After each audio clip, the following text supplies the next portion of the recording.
2:07. Seguís en la sintonía de Milenio 3, en la cadena SER. 10ª temporada y estamos intentando hacer una introspección en casos tan personales. Un escritor cuyos libros, algunas de sus obras han llevado al cine. Me estaba imaginando yo ahí fuera, hablando con Santi, la cara de Julio Llamazares, de Felipe Benítez Reyes, personas bastante escépticas, cuando oyen a uno de sus colegas, bien reconocido, hablar de un caso que no es ver una luz, no es ver algo en la lejanía del cielo, es ver un monje que viene hacia ellos, que no pisa el suelo, y encima con testigos, su propia familia, su propia hija. Creo que es una muestra de que a veces pasan cosas incomprensibles. Pero he recordado, y os pido la escucha, y que luego tanto Gonzalo, Santi, bueno, que todos hagamos un poco análisis. Carmen sigue recogiendo casos que llegan y llegan al buzón de Milenio 3, casos de encuentros similares. Qué patrón hay, ¿no? Qué matriz los une. Me gustaría hacer un pequeño bucle casi nostálgico, porque justo ahora hace 30 años, y es casualidad, justo ahora hace 30 años, un diario, un periódico, Pueblo, ni más ni menos, publicaba un caso también muy parecido, en la provincia de Albacete, a estas horas de la noche, en un viaje de madrugada, y lo ilustraba con un dibujo que daba miedo. Creo que era El humanoide de la carretera, el titular. ¿Por qué no viajar, aunque sea por unos minutos, a hace justo ahora 30 años? El periodista que firmaba aquella información y aquella sección mítica llamada OVNI Experiencia, porque entonces se vinculaba todo esto indefectiblemente al fenómeno de los ovnis, aunque en este caso no hay ni luz, ni artefacto, ni nada, solo un ser en mitad de la carretera, era Pablo Torres. Pablo Torres, buenas noches.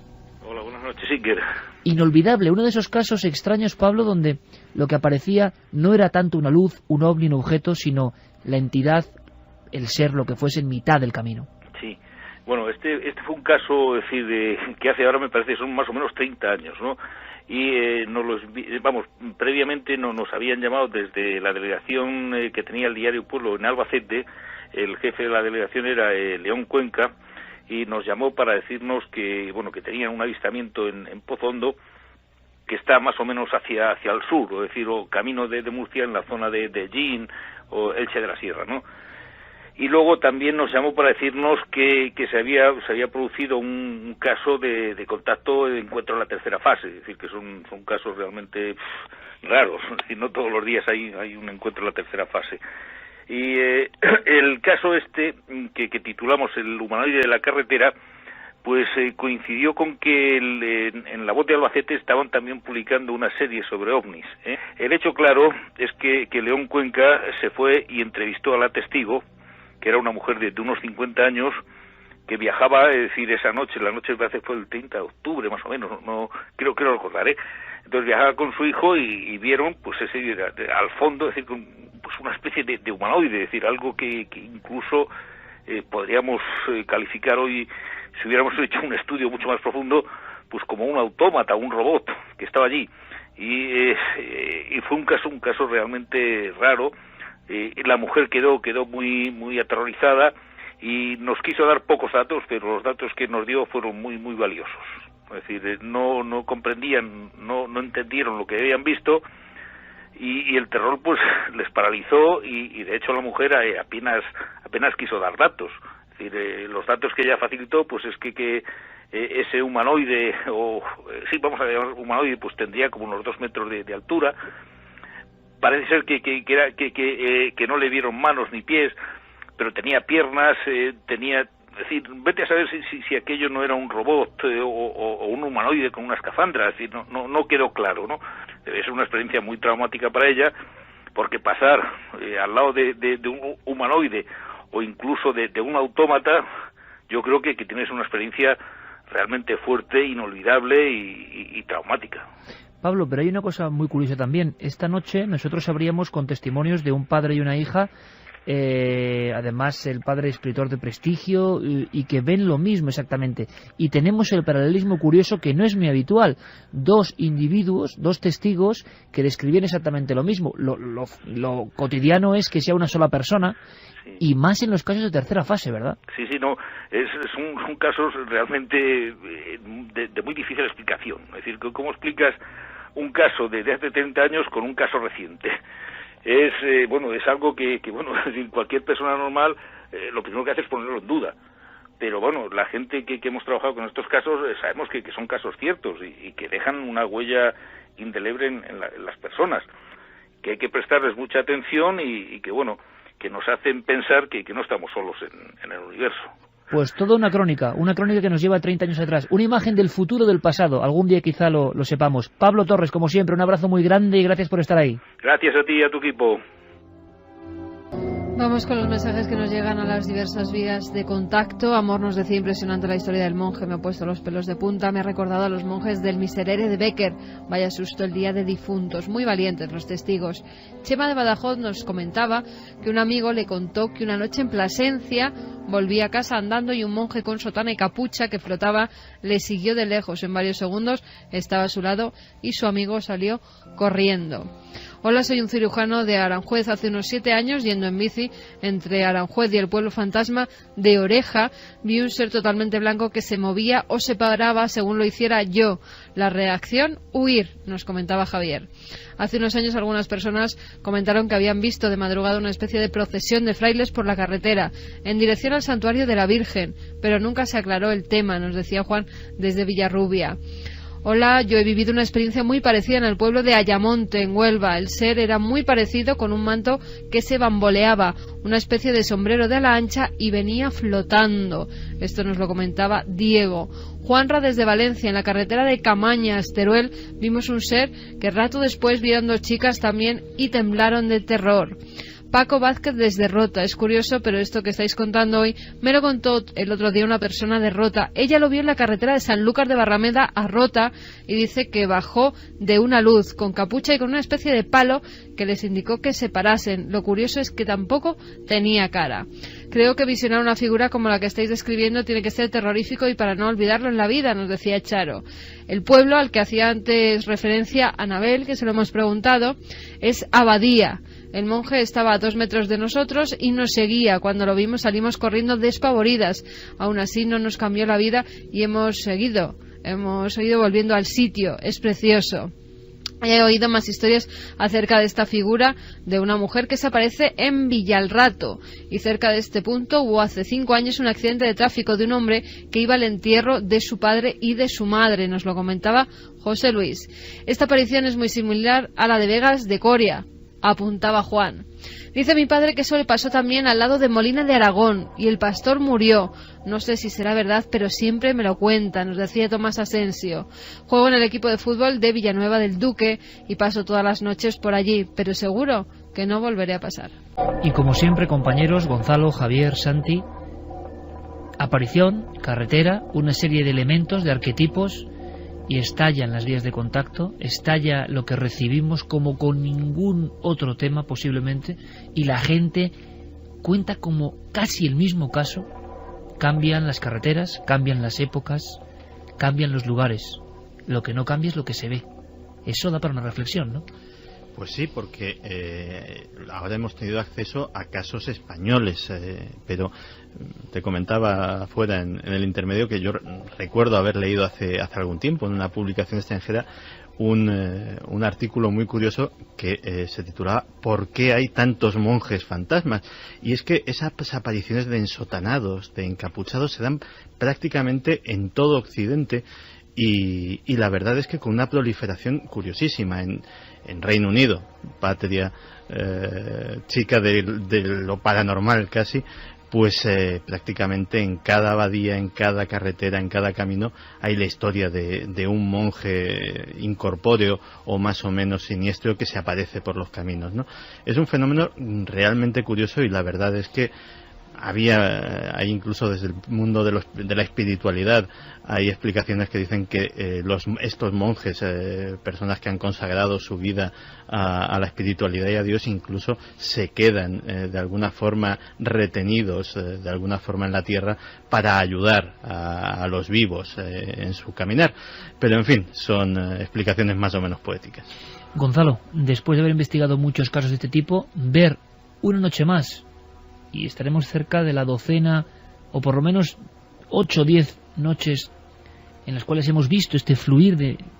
Por supuesto que muchas pueden ser pesadillas, alucinaciones, confusiones, pero con que un porcentaje sea verdad, cómo se parece a esos casos que están ahí, y cómo la gente, mucha gente, el público, nuestro querido público, se atreve a contarlo, quizá no con la fuerza de los testigos que han estado ahí a viva voz, ojalá vayan perdiendo el miedo, pero en cuanto contamos una historia de este tipo, muchas personas sienten el alivio de tener que contarlo, tener que decirlo, describir al mismo ser, como algo que no es fácil de difundir ni contar con los demás, incluso en los círculos familiares. ¿Cuántas personas callan lo que han vivido en pleno día, en plena noche, en el campo, en la carretera, en los caminos? Qué curiosa la historia de este mapa de España paralelo, ¿no? De gente valiente que, con las tecnologías actuales, da el paso y nos cuenta historias. Gonzalo. Vaya que sí, me parece que me has leído el pensamiento, porque cuando hablaba Carmen y nos contaba las vivencias de otras personas, yo estaba pensando en ese momento lo difícil o lo extraño, por lo menos para mí, no sé el resto de investigadores, que a principios de los 80 se nos hacía estos casos, porque no encajaban, no cuadraban con el fenómeno OVNI o con el tipo, la tipología de humanoides que se veían entonces, o que la gente te contaba. Entonces estos primeros casos, para mí, por lo menos, repito, a lo mejor yo en esto pues era más neófito, pero bueno, el caso de Saucedilla a mí me pilló de sorpresa porque no sabía dónde ubicarlo. Sí es cierto que había habido avistamientos y muy evidentes y persecuciones, incluso a una anciana, un caso, digamos, un poco rocambolesco, pero una anciana que paseaba por la carretera de Saucedilla, Casa Tejada, y vio una extraña luz en el suelo. Esa luz subió a la carretera y la persiguió. Imagínate una anciana corriendo hasta el pueblo, tampoco la querría coger, desde luego. Pero que entonces todo aquello, esos sucesos, luego también la narración de Vegas de Coria, se me hacían sucesos extraños, y que ahora, como bien dices, seguro que con la nueva tecnología y con a lo mejor una mentalidad que va cambiando, se nos desborda. O sea, están sucediendo las narraciones de gente que ha visto esto mismo y no otra cosa, porque es que además los 4 rasgos coinciden.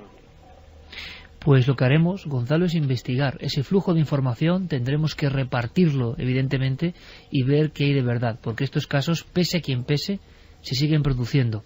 Testigo de ello, y de las investigaciones, de las grabaciones, de las pesquisas, todo eso es muestra de que las personas están ahí, como el testimonio de la hija del Rojillo, como le conocían ahí en Vegas de Coria, en Garganta la Olla. Todo eso conforma un mapa de personas, no son fantasías, son personas de carne y hueso que cuentan algo que, repetimos, es muy difícil de creer, pero ahí está, y desde hace seguramente muchísimo tiempo. Gonzalo, compañero, un fuerte abrazo. Buenas noches a todos. Javier, sigues ahí. Han pasado cosas esta semana que podíamos incluso relacionar. Me tienes que contar algo ahora de una curiosísima conferencia. Desde luego.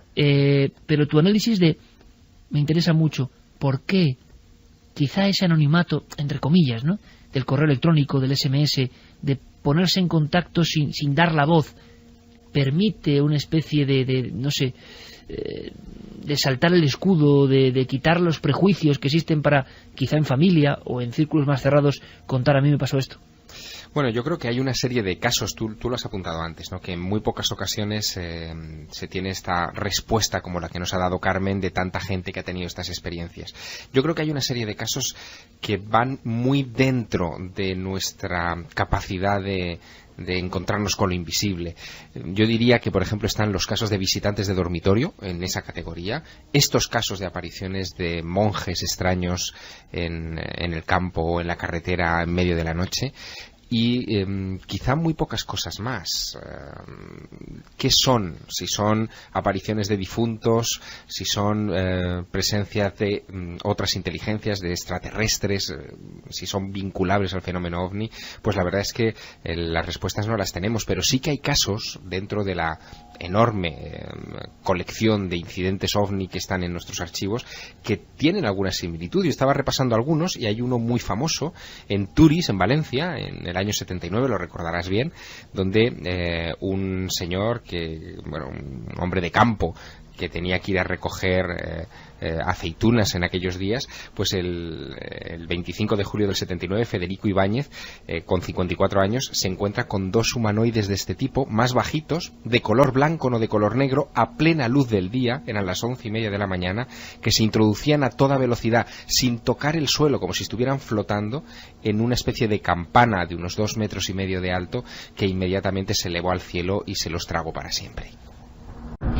Seguimos, repetimos vías de contacto. Carmen, creo que es importante esta noche porque está llegando una cantidad de material increíble. Las vías de contacto 27699, palabra clave milenio, espacio vuestros mensajes, milenio3 con número, @cadenaser.com y www.cadenaser.com para dejar vuestras opiniones que vamos a ir subiendo segundo a segundo. Siguen llegando casos en la carretera de Cadalso. También hay algún caso de apariciones, por eso a veces evitan pasar por el pueblo.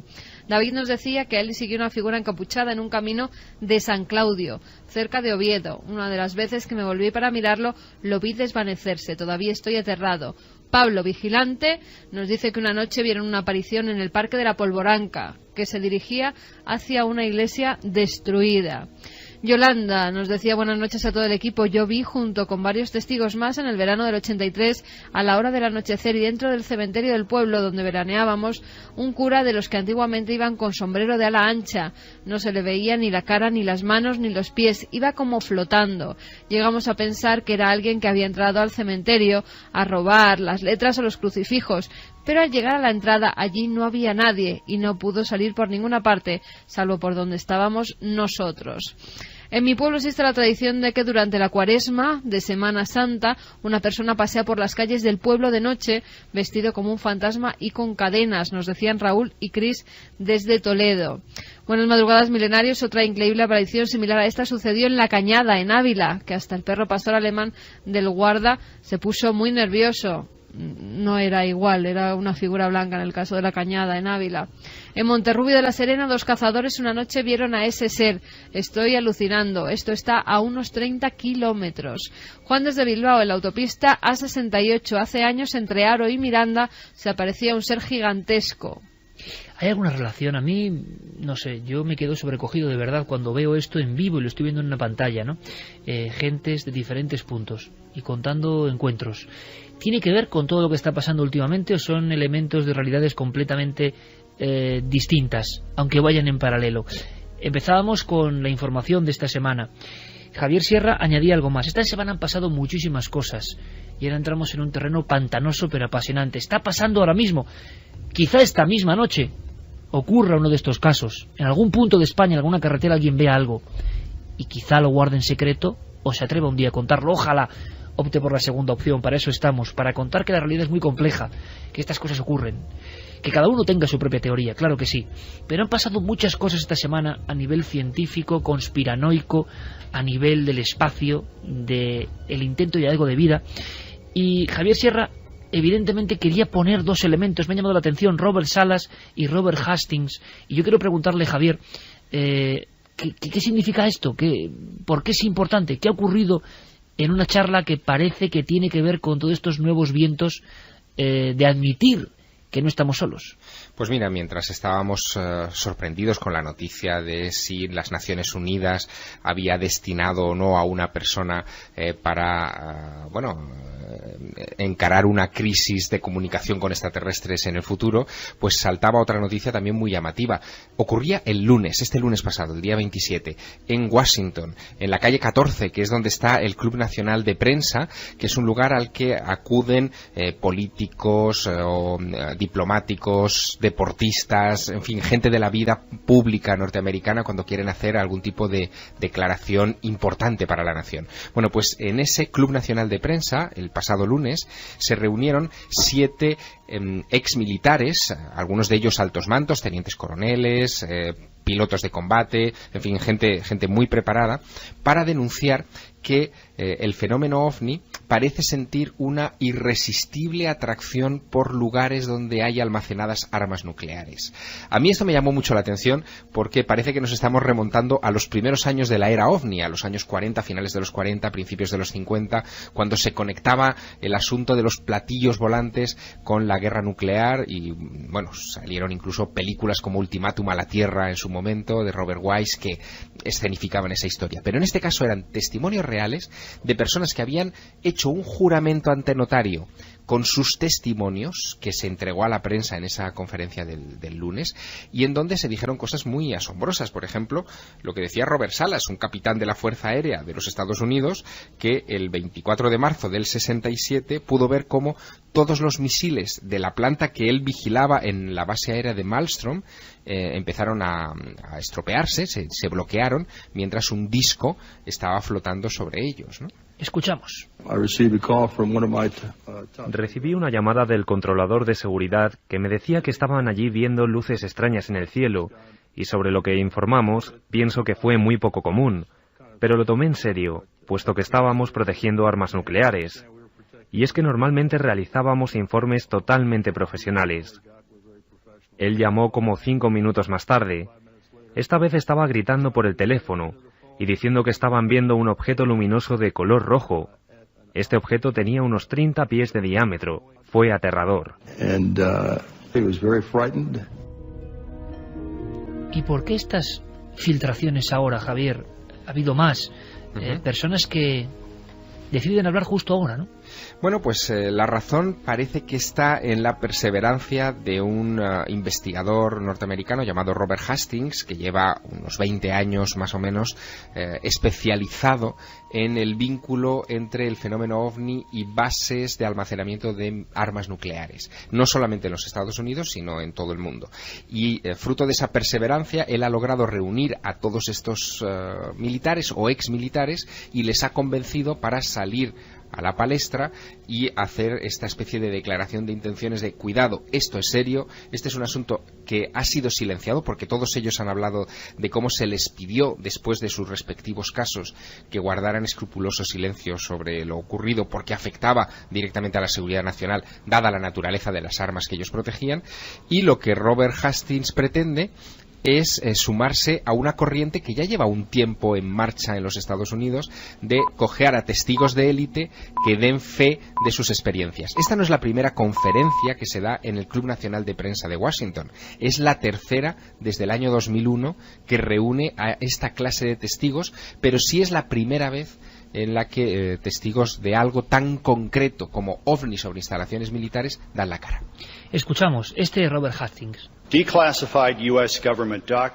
La desclasificación de archivos del gobierno y los testimonios de antiguos militares americanos ya retirados confirman que no hay ninguna duda sobre la realidad de los casos de incursiones de ovnis en base de protección de armas nucleares.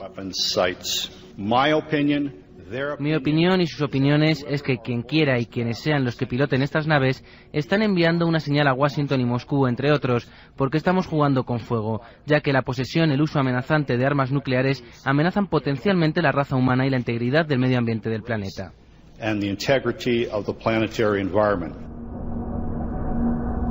Estas declaraciones, este tipo de manifestaciones públicas, en la semana en que todo el mundo publicó la noticia de que la ONU, digámoslo así, designaba una embajadora de relaciones con extraterrestres, y al día siguiente el desmentido. Hemos preguntado a Enrique de Vicente y hemos lanzado una encuesta para saber cómo pulsa nuestro público, cómo siente lo que está ocurriendo. Una pregunta muy clara que tiene que ver con todo esto, y yo no sé cómo está ahora mismo En el nivel de la balanza. ikerjiménez.com pueden votar a esta encuesta. La pregunta es, ¿nos están preparando para la confirmación de la existencia de vida extraterrestre?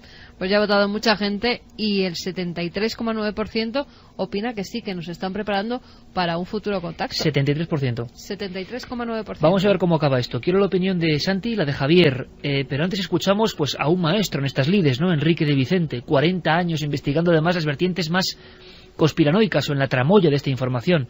Él fue de los primeros en hablar de maniobras de desinformación en nuestro país y en Estados Unidos, evidentemente. ¿Cómo asimila él el tráfico de noticias increíbles con el tema OVNI o vida en otros mundos de fondo? Bueno, pues simplemente porque fueron unas declaraciones, eso de embajadora de la ONU para el contacto con extraterrestres, fue el comentario que hizo un científico que participaba con ella en una reunión internacional dedicada exclusivamente a este tema. Y aunque se ha confirmado que no ese es el cargo que ocupa, es un cargo similar. Esta científica, esta astrofísica malaya, Mathia Notman, es uno de los astrónomos que han descubierto mayor número de planetas hasta ahora y ocupa el cargo de jefe de la Oficina de las Naciones Unidas para Asuntos del Espacio Ultraterrestre.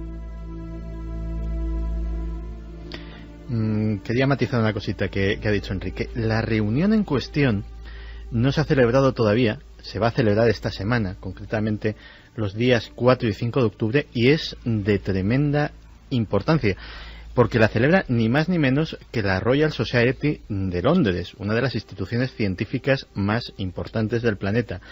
Y es un encuentro que se titula ni más ni menos que hacia una agenda científica y social de la vida extraterrestre. Y es una reunión de importantísimos expertos de todo el mundo. Mathia Notman, que es la astrofísica en cuestión, es una de ellas, pero hay nombres igualmente notables, que incluye charlas que llevan por título estas cosas: llamando a los extraterrestres, o mejor no contestar el teléfono, cuestiones sociales derivadas de la detección de vida extraterrestre. ¿Pueden los estudios de la vida extraterrestre decirnos algo sobre el futuro de la humanidad? Y vida extraterrestre y asuntos políticos derivados para la agenda de las Naciones Unidas. Pero Santi, Javier, por lo tanto, se da una información, no sé si globo sonda o no, un titular mal puesto, no lo sé, todos los periódicos informativos del mundo abren, o por lo menos incluyen en portada con ONU nombra embajadora de extraterrestres, y al día siguiente desmentido, y muchos columnistas, opinadores, nada de nada, como siempre la misma tontería. ¿Qué ha pasado entonces? ¿Qué opináis? Bueno, columnistas que ignoran que Naciones Unidas tiene un largo pasado vinculado precisamente a este tipo de cuestiones, porque ese comité de la ONU al que hacía, o esa oficina de la ONU a la que hacía alusión Enrique de Vicente para asuntos del espacio ultraterrestre, bueno, es algo que existe desde hace muchísimos años. El nombre concreto y original era Comité de la ONU para Usos Pacíficos del Espacio Exterior, y ya en el año 78 tuvo un subcomité dedicado precisamente a la investigación de los ovnis, en el que estuvieron nada menos que personajes como Joseph Allen Hynek, un astrónomo que se convirtió en el primer investigador científico de este problema de los objetos no identificados, o Jacques Vallée, un astrofísico que ha escrito muchísimos libros sobre esta cuestión y que tiene una enorme reputación científica, hoy reside también en los Estados Unidos de América. En fin, que es un asunto ya largamente deliberado, pero que ahora surja esta conferencia en la Royal Society, donde participen estos personajes de Naciones Unidas junto con otros científicos de gran envergadura, es justo el punto que Santiago Camacho ha subrayado y que creo que es la clave de este asunto, ¿no? La clave absoluta, pero la prensa internacional, hasta con más fuerza que en la ocasión en que se dijo que la ONU nombraba embajador de las estrellas de alguna forma, con más fuerza, con más virulencia en algunos casos, desmentía esta información. Ignorando que existe un protocolo de postdetección de vida inteligente extraterrestre ya establecido y que se maneja en Naciones Unidas, y que establece cómo debe ser ese organismo el que dé la primera noticia oficial de haber recibido señales extraterrestres. Claro, esto ocurre justo cuando salta esa noticia del planeta que antes comentabais, del planeta que se ha encontrado nuevo nuevo, el Gliese 581G, que parece que también es el origen de ese pulso láser que se recibía hace unos meses y que tiene toda la pinta de ser realmente inteligente. Además, los titulares de los periódicos a nivel mundial publicaban, diario británico lanza falso rumor sobre representante extraterrestre de la ONU. Decían que podía haber una mala interpretación, que esta señora había dicho que la conferencia que iba a dar iba a ser sobre la basura extraterrestre que caía a la Tierra, pero que eso se malinterpretó y que además, después de ella negarlo en una rueda de prensa que tuvo que dar, decía que además lo único que iba a decir en esa conferencia que va a dar son los planetas, que se han descubierto fuera del sistema solar, que iba a hablar de eso y de la posible vida extraterrestre que podía haber en ellos, pero no que iba a ser intermediaria entre los extraterrestres y nosotros. Ahí Carmen además ha dado con una clave muy interesante de todo este asunto, porque como siempre que las cosas se enturbian, hay dos versiones, una primera versión y luego un recogido de velas, que efectivamente Mazatlan lo primero que dice, no, es que yo iba a dar una conferencia sobre objetos cercanos a la Tierra, pues eso, basura espacial, asteroides que pasan y que pueden tocar la Tierra, ese tipo de cosas. Claro, alguien se fue efectivamente a la web de la Royal Society a ver de qué iba esto y se encuentra está ahora mismo colgado, o sea, no es... Esas ponencias de títulos tan increíbles, ¿no? Pues títulos sí, que hablan de extraterrestres. Y que desde luego de basura espacial pues tienen bastante poca relación. Desde luego además también cuando decía que no ponía la mano en el fuego de que fuera un bulo, caramba, si la ONU hubiera designado un representante de este tipo, tampoco lo iba a hacer público, o sea, y desde luego lo iba a desmentir, con lo cual blanco y en botella. Escuchadme atentamente, Enrique, porque nos da más información. A su parecer es información revolucionaria que está fluyendo en las altas esferas del poder. A ver cómo la interpretáis. Yo creo que Hawkins, sin más, es uno de los científicos que ha querido dar el primer paso, conocedor de las informaciones revolucionarias que están llegando ya y que nos van a sacudir de forma muy contundente en los próximos meses, pero después de Hawking, que decía que podían ser agresivos, ha habido otra serie de científicos notables. Algunos, por referirme solamente a unos cuantos, a algunos de los que han participado en esta reunión internacional que hubo en la Royal Society, que es la principal academia de ciencias del mundo, en Londres, y entre ellos está Paul Davies, que es un científico increíble, que realmente parece que se hubieran basado en él para pensar en el personaje, en ese teólogo científico que es coprotagonista de la película Contact. Este Paul Davies, en el pasado, es autor de libros como Dios y la nueva física y ha hecho afirmaciones sorprendentes, como que los extraterrestres podrían haber dejado en nuestro ADN un mensaje codificado para que lo decodificáramos en el momento en que hubiéramos llegado a un grado de evolución. Pues bien, este señor se le ha puesto a la cabeza de la búsqueda de vida extraterrestre en Estados Unidos y las declaraciones que hizo hace menos de una semana fueron tan sorprendentes como las que han hecho otros muchos. Por ejemplo, el astrónomo real. Las declaraciones del astrónomo real de Inglaterra son absolutamente sorprendentes. Dice textualmente: los extraterrestres pueden estar mirándonos a la cara y no somos capaces de reconocerles. Puede haber vida e inteligencia allá afuera en formas que no podemos concebir. Igual que un chimpancé no es capaz de entender la teoría cuántica. Puede haber aspectos de la realidad que estén mucho más allá de la capacidad de nuestro cerebro. Científicos, astrónomos, personas de renombre que se lanzan a la piscina hablando de extraterrestres que están ya aquí, Javier. Pues sí, y además todo en este marco temporal tan reducido de apenas 10-15 días, ¿no? Que es donde se han ido acumulando todas estas declaraciones. Y todo eso coincide, como recordarás, con esas fabulosas declaraciones de Stephen Hawking de hace muy poco tiempo, donde decía que si los extraterrestres estaban ahí y nos mandaban una señal, casi era mejor no contestarles, ¿no? Eso forma parte también de ese temor a lo desconocido, muy humano por otra parte, quizá a lo mejor no tan científico, o sí, que está dentro de todos nosotros. Pero además desde este año, en todo el año 2010, yo creo que ha sido uno de los que más noticias OVNI a nivel internacional hemos recogido. Además, los gobiernos de numerosos países han empezado a desclasificar también rápido y corriendo, y sin que en este momento nadie se lo pidiera, muchos de esos archivos OVNI. Nos estaban ya preparando desde principios del año 2010 o incluso finales del 2009, y durante todo este año al final ha saltado a la luz ahora porque se han descubierto nuevos planetas donde posiblemente pueda haber vida, aunque sea no como la nuestra, porque ellos, los expertos, los científicos que han descubierto estos planetas, no dicen que se pueda tratar de gente como nosotros, que puede haber vida de otra forma, a nivel casi microscópico, ¿no? Dejadme que añada, porque a mí me sorprende la retahíla de datos que nos cuenta Enrique de Vicente, pulsados, como digo, en esta última semana. Es que hay más para el debate. El actual Carl Sagan, el equivalente a Carl Sagan en Estados Unidos, es el divulgador más conocido y es uno de los descubridores de la teoría de las supercuerdas. Es el físico Michio Kaku. Michio Kaku recientemente en televisión ha dicho que en su opinión y por la información que conoce, los ovnis no solo existen, sino que son extraterrestres.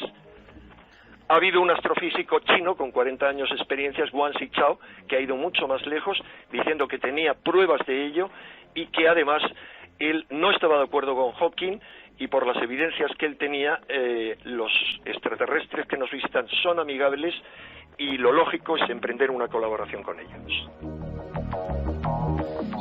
Javier, Santi, ¿cómo se os quedó el cuerpo? Claro, después de toda esta acumulación de gente que, como estos científicos, como el propio Hawking, que empiezan a hablar del asunto como si parece que supieran algo que nosotros desconocemos, yo me encuentro ya a nivel personal una cosa que comentaba hace un rato, ¿no? Hay una famosa librería de internet que cada X tiempo pues me manda sus recomendaciones en función de mis gustos, que son de todo el público conocidos, y de repente esta misma mañana de repente aparece un mail en el que me anuncian un libro que se llama AD, After Disclosure, después de la revelación. Y lo estás leyendo ahora mismo, en tu pequeño... Efectivamente, que además viene avalado pues por personajes tan conocidos de la comunidad del ufológico como el astronauta Edgar Mitchell, Nick Pope, Stanton Friedman, etcétera, etcétera, y en el que los autores básicamente dan una perspectiva de lo que podría ser la sociedad después de que esa verdad sea revelada, y básicamente mantienen que eso va a ser muy pronto, con lo cual ya eso es como una especie de rúbrica a todo este tema, ¿no?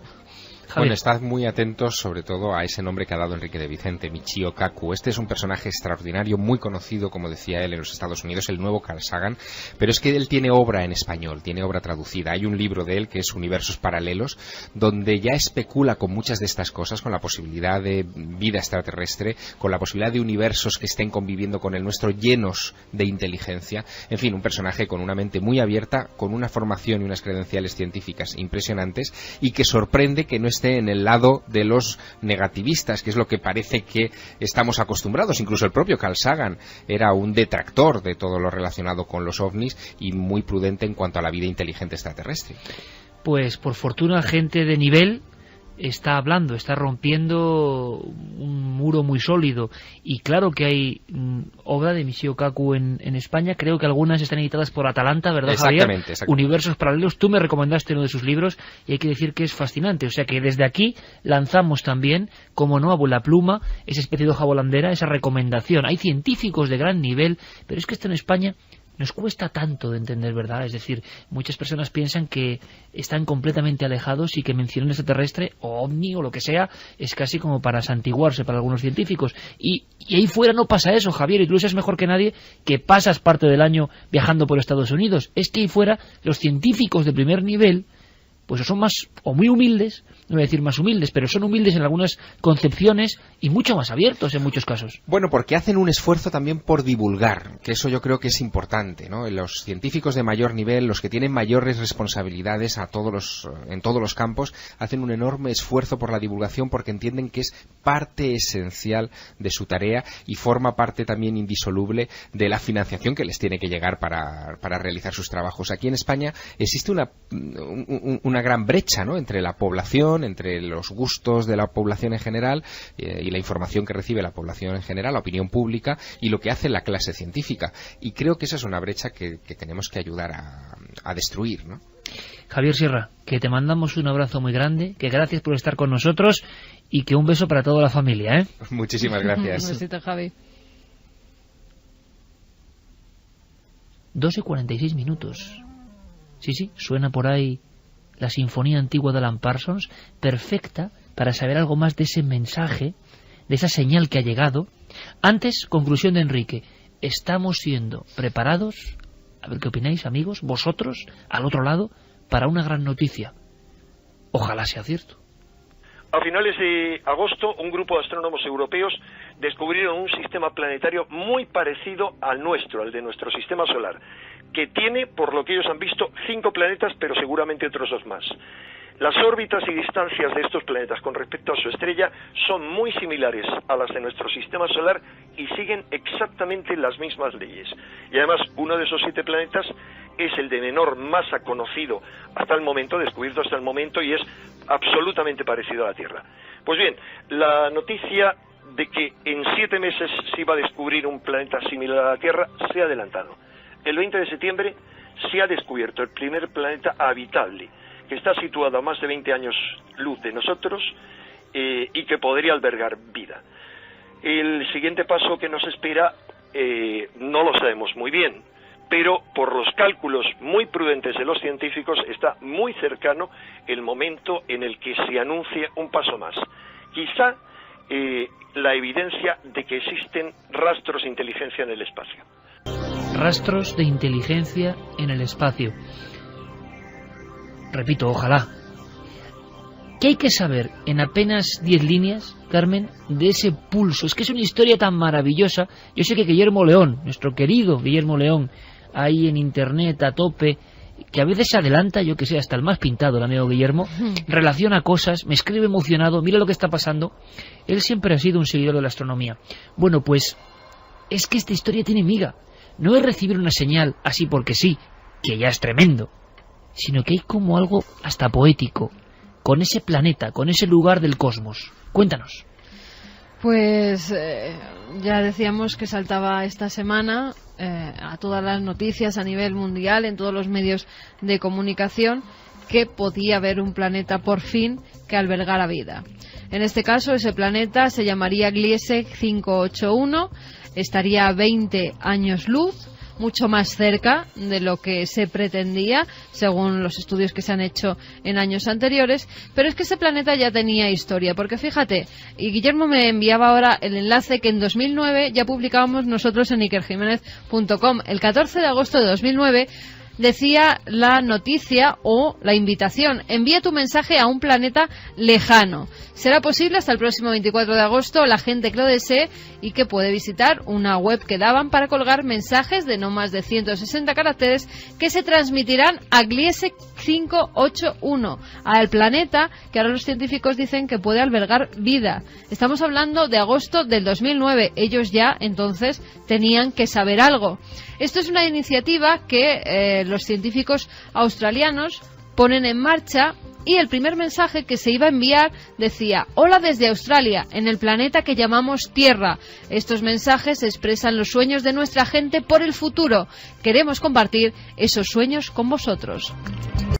¿Pero hay capacidad técnica de que esos mensajes hayan llegado a ese lugar?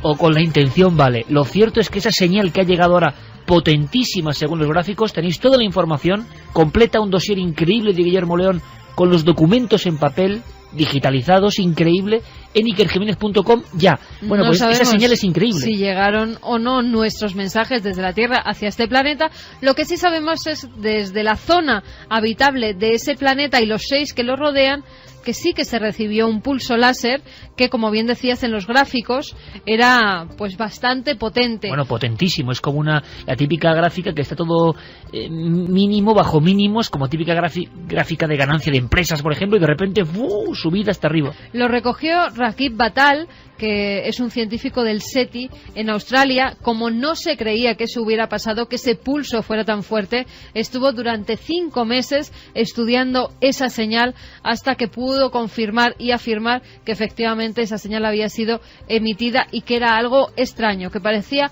una llamada o una respuesta a esos mensajes que habíamos mandado desde la Tierra.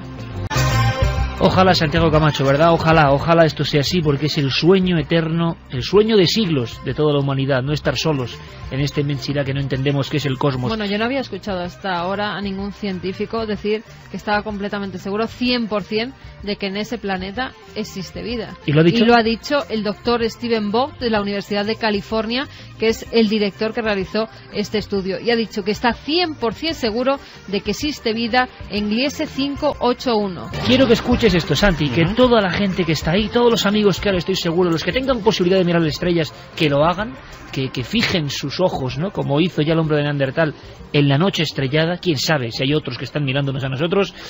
Que escuchen esto porque es importante. Es el fragmento completo. José Manuel Nieves, director Ciencia y Tecnología ABC. La impresión que tú decías, Santi, cómo en el mundo científico y periodístico se ha recibido esto. Ojalá no quede en agua de borrajas, en cósmica agua de borrajas que disuelve todo y que se pierde. Esto está aquí, está pasando y hay que llegar al fondo de la cuestión. Bueno, pues si ya era alucinante la noticia del hallazgo de un planeta potencialmente habitable, es decir, que está justo en la zona correcta para que haya agua en estado líquido, y es el primero que encontramos en estas características, lo que ha pasado ahora, este nuevo giro de los acontecimientos lo hace, si cabe, más alucinante todavía. Es decir, que este científico, que es un astrónomo reputadísimo, con una carrera intachable, llena de menciones, de premios, es decir, no es ninguna revista ni nada, dice y demuestra y enseña una investigación suya de hace 2 años, es decir, 2 años antes de que se descubriera este planeta, en el que encontró un pico de radio procedente de esa región del espacio. Hay que ver si efectivamente es ese planeta o no, pero es mucha casualidad. Pues sería, pues imagínate, este astrónomo que forma parte del programa SETI y es un miembro destacado de la Academia Australiana de Ciencias y del programa SETI australiano, pues a mí me llena de asombro y de expectativa, es lo único que puedo decir. Espero más noticias, espero que esto intensifique las investigaciones y espero que de una vez por todas podamos decir que hemos encontrado una señal procedente del espacio. Más reacciones. Miguel Gilarte, astrónomo, ¿cómo ha recibido él esta impactante noticia? Bien, bueno, pues hace algún tiempo se descubrió un potente impulso láser que ahora sabemos procede de un rincón del cielo que conocemos con precisión. Se trata de la región celeste que domina la estrella enana roja, la Gliese 581, a una distancia de unos 20 años luz, ¿eh? Un año luz equivale a 9,5 billones de kilómetros. Esta estrella más pequeña y fría que el Sol, pues contiene en realidad un pequeño sistema solar. Uno de esos planetas, unas 2 veces mayor que la Tierra, resulta ser hermano a nuestro planeta. Algo mayor que la Tierra, con temperaturas similares, con atmósfera y tiene todas las posibilidades de tener agua. Y ahora un impulso láser que parece proceder de aquella región. Bueno, pues podríamos hablar de una coincidencia, pero ¿y si no lo es? Pues podríamos estar hablando de la primera señal extraterrestre. Científicos españoles hablan de la posibilidad de la primera señal extraterrestre. La gran pregunta, la que viene después, es: ¿se informará si es verdad? ¿Desaparecerá porque hay personas a las cuales no les interesa en absoluto que esto se cuente? ¿De pronto los periódicos saldrán con noticias y datos de que nada era real? Las personas hábilmente programadas en ocasiones, aunque crean en la eterna libertad de Internet, ¿serán perfectamente condicionadas para no hacer caso de todo esto? Hombre, yo creo que cada día es más difícil guardar secretos. Incluso si la ONU hubiese designado una embajadora, pues a lo mejor esto es un primer síntoma y luego está el bulo y tal, y los desmentidos y todo este tipo de cosas. Pero según estaba escuchando todo esto, estaba en una reflexión que es que a mí, en las proximidades del 2012, todo esto me da un poco de repeluco. Porque un anuncio como este... Está apuntando la gente. ¿Sí? Las vías de contacto del 2012 lo había apuntado muchísima gente. Es que un anuncio como este es el fin del mundo. Al menos el fin del mundo tal y como lo hemos conocido hasta ahora. Y desde luego sí que coincidiría para hacer el guión de la película de Encuentras Planeta, el planeta se comunica, y precisamente encajarlo en la fecha adecuada. Desde luego el guión de la película queda perfecto. Se nos ha quedado pequeña Contact, ¿eh? Empezábamos con ella como algo puro de la ficción, como algo imposible, un eco que llega de Vega a 26 años luz, y ahora estamos discutiendo en la información real, la que sale en todos los medios, que alguien ha encontrado un pulso láser a 20 años luz en un lugar donde sabemos que hay un planeta casi gemelo a la Tierra. Hay una cosa, perdona que te haya interrumpido, pero es que hay una cosa que me encantaría, y cuando tengamos ocasión lo haremos, preguntarle a los científicos. Yo, siendo un profano, creo que el láser es algo artificial. Es decir, ¿hay alguna fuente natural en el espacio que pueda generar rayos láser? Porque yo personalmente lo dudo. Probablemente, ya lo digo, desde mi más absoluto desconocimiento. Pero desde luego ya el mero hecho de que se haya detectado un láser del espacio me parece notable. Nieves hablaba de otra cosa inquietante, pico de radio desde el cosmos infinito. Y si esto es de lo que se informa y lo que se filtra, a saber lo que saben ya. Nos decía Raúl, en estos años se está oyendo hablar mucho sobre vida fuera de la Tierra. Tal vez el famoso año 2012 no sea más que el año de un gran descubrimiento, o a lo mejor, ¿por qué no?, es solo una distracción. Josema nos decía, pero es que alguien lo dudaba. Para mí no es ninguna sorpresa. Sé hace tiempo que no estamos solos, y es más, son muchos más que vecinos. Pirámide de 35.000 años antes de Cristo, lagos vacíos de un día para otro, líneas de Nazca. Si pusiéramos a los extraterrestres en la incógnita de la ecuación de muchos misterios, estos tendrían respuesta, nos decía Adrián José García. Si los extraterrestres realmente buscaran contactar con nosotros, ¿por qué tantos rodeos? Si llevan milenios observándonos y estudiándonos, ¿cuál es el porqué de la espera para un contacto abierto?, se pregunta Carolina. Mir nos decía, me estoy enterando ahora mismo de las últimas noticias sobre planetas habitables. Se me ha puesto la piel de gallina, pero sobre si nos están preparando para una gran noticia, eso no lo creo. Imaginaos el shock. No todo el mundo lo recibiría bien. Ya estoy viendo sectas, fanáticos, incrédulos. Cambiaría totalmente nuestra vida diaria. Ya no se hablaría de otra cosa, y es peligrosísimo que alguien intente aprovecharse de esto para meter miedo. No puedo evitar relacionarlo con la profecía de los mayas, relacionada con el 2012. Santiago Camacho una vez más se adelantaba casi a la memoria colectiva que se traza en esas vías de contacto. Gracias sobre todo por toda esa información que nos enviáis, que hace que este programa esté vivo permanentemente, y ese código 2012 tan polémico, tan exagerado en ocasiones, aparece. Lo que va a aparecer dentro de unos minutos, después de las noticias, ya está aquí Paula Losada y vais a estar informados perfectamente de todo lo que está pasando, que están pasando muchas cosas aparte de estas del espacio. Después vendrá un homenaje. Se abrirá el túnel del tiempo con voces y con terror. Y Santi nos tiene que hablar de eso, de terror real, auténtico, que acaba de suceder.